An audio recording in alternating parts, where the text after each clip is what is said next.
high-backed mahogany chair that Washington had occupied at the head of the room all summer, which had a decorative half-sunburst carved into the crest, and which is still on display at Independence Hall.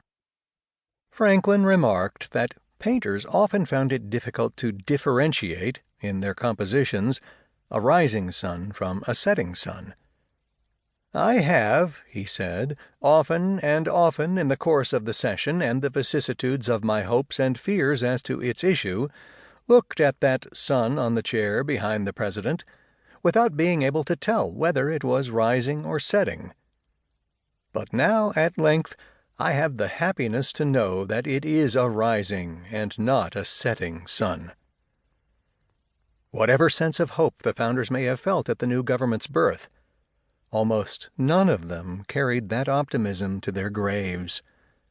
Franklin survived to see the government formed by the Constitution in action for only a single year, but most of the founders who lived into the 19th century, or even to the dawn of the new century like Washington, came to feel deep anxiety, disappointment, and even despair about the government and the nation that they had helped to create. This book tells the story of their disillusionment. Americans no longer deify the Founding Fathers in quite the way we once did. We are keenly aware of their manifold and manifest flaws with regard to slavery and their treatment of the American Indians, for example. Yet we do still tend to exalt and even venerate what the Founders founded, namely the Constitution and the American form of government. The U.S. Constitution is the oldest extant charter of national government, and arguably one of the most successful. Whatever their political gripes, few Americans would even contemplate jettisoning any of the basic features of the constitutional order: the separation of powers into three branches, the checks and balances among those branches, the bicameral Congress, the division of sovereignty between national and local authorities, the Bill of Rights, and the like. This order has, after all, enabled the country to survive, grow, and generally prosper for well over 2 centuries. In fact, to develop into history's greatest economic and military power. Moreover, when our politics go awry, we tend to assume that it is because we have failed in some way to live up to the Founders' vision, that if we could somehow fulfill their expectations, then all would be well. It comes as something of a surprise, then, to learn that the Founders themselves were, particularly by the end of their lives, far less confident in the merits of the political system that they had devised, and that many of them, in fact, deemed it an utter failure that was unlikely to last beyond their own generation. This point has been made before, to be sure.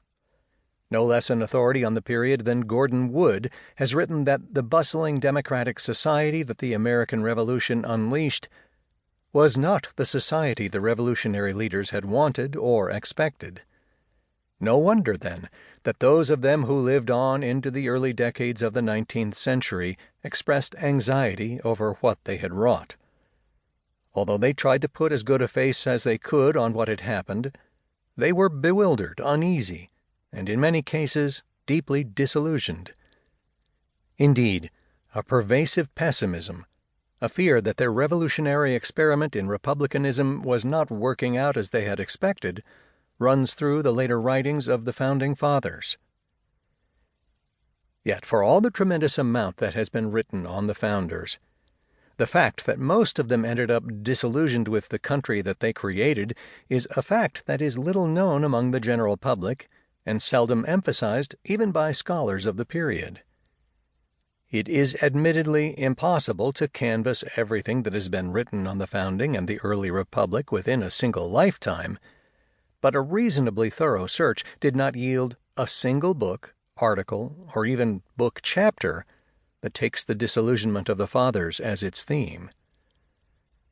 This book focuses principally on 4 of the preeminent figures of the period: George Washington, Alexander Hamilton, John Adams, and Thomas Jefferson. These 4 lost their faith in the American experiment at different times and for different reasons, and each has his own unique story.